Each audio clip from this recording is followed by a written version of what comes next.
பார்க்க போகிறோம். இந்த கரும்பு சாறை வந்து கருப்பம் பாலில் தான் நம்ம சொல்லுவோம். ஏன் கருப்பம் பால்னு சொல்கிறோம்னா, பாலுக்கு அடுத்தபடியான சத்து தேங்காய் பாலில் இருக்குது, அடுத்தது கருப்பம் பாலில் இருக்குது. இந்த கருப்பம் பாலில் சுண்ணாம்பு சத்து, இரும்பு சத்து, இன்னும் அனைத்து மினரல்ஸ்னு எஸ்ன்னு சொல்கிற குளுக்கோஸ், சுக்ரோஸ், இப்படி எத்தனை எஸ்ன்னு சொல்கிறோமோ அத்தனை மினரல்ஸ் இதில் இருக்குது. இந்த கருப்பம் பாலை வந்து நம்ம குடிக்கிறதுனால உடம்பு நோய் எதிர்ப்பு சக்தி அதிகமாக இருக்கும். உடம்புக்கு இரும்பு சத்தும் சுண்ணாம்பு சத்தும் அதிகமாக கிடைக்கும். ஜீரண கோளாறை இது சரி பண்ணும்.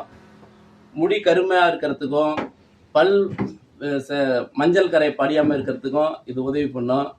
தினசரி இது கருப்பம்பாலை குடிக்கலாம். ஐஸ் போடாமல் குடிக்கணும்.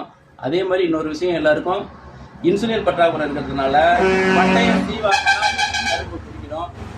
இந்த கரும்பு பட்டையை சீவாமல் தான் கொடுத்தாதான் இன்சுலின் இந்த கரும்பு பட்டையில தான் இருக்குது. எல்லாருமே இப்போ வந்து பட்டையை சீவி விட்டு தான் குடிக்கிறாங்க, போடுறாங்க. பட்டையை சீவாமல் தான் இந்த கரும்பால் குடிக்கணும். ஐஸு போடாமல் குடிக்கணும். எங்கெங்கே கருப்பம்பால் கிடைக்குதோ அங்கெல்லாம் வாங்கி குடித்து பயனடைங்க.